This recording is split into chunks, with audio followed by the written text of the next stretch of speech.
crois que j'ai entendu ma première messe en si quand j'avais peut-être 12-13 ans, en province, New York, à Buffalo.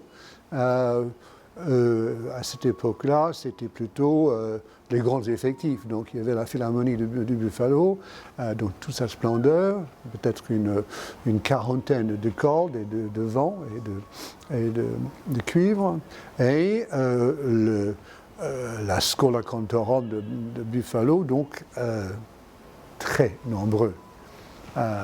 Depuis, j'écoute pas beaucoup de disques, mais si vous voulez, je me suis renseigné un tout petit peu depuis ces querelles qui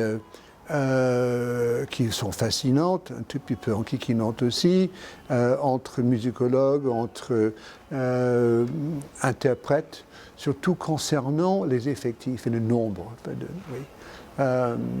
J'ai entendu de Joshua Rifkin, il y a une quinzaine d'années, une version tout à fait minimaliste. Intéressant, mais pas très convaincant. Est-ce que j'ai une position? Est-ce que je me place dans un camp ou un autre? Oui. Je suis plutôt avec les modérés, avec les collègues comme quelques Hollandais, quelques Anglais. Je préfère une certaine monumentalité, ça veut dire un certain nombre de choristes, ainsi qu'un orchestre à symphonie. Il faut bien dire aussi que la question d'équilibre et balance est extrêmement difficile à résoudre. Comment se permettre une batterie de trompette et timbales, un orchestre très fourni avec un chœur qui n'a pas du tout la même présence et la même puissance. Le mot messe ne figure pas dans les confessions protestantes, très peu. Mais à l'époque, dans cette orthodoxie luthérienne, surtout à Leipzig, un tout petit peu comme le High Church chez les anglicans, il y avait une forte insistance sur un formalisme, une liturgie.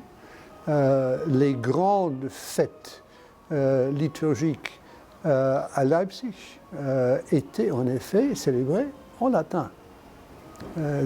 Et la messe était tout simplement appelée la messe par les orthodoxes luthériens pendant toute l'année. Donc ça nous surprend, puisque c'est plus l'usage dans les confessions protestantes. Il a entendu dans sa tête, et il a entendu aussi les quelques morceaux de grande architecture, n'est-ce pas, pour les messes brèves et pour les cérémonies, chez lui. Mais d'écouter la pièce en entier, non. Le constat, c'est que l'appréciation de Bach comme Handel a commencé tôt. À la fin du XVIIIe siècle, avec Handel, même avec Bach, et à l'époque de Mendelssohn, c'est-à-dire les années 1820, 30, 40, là, Bach était déjà, je dirais, reconnu, vénéré, et les grands morceaux, les deux passions, ou les trois passions, les grandes musiques sacrées étaient déjà en circulation.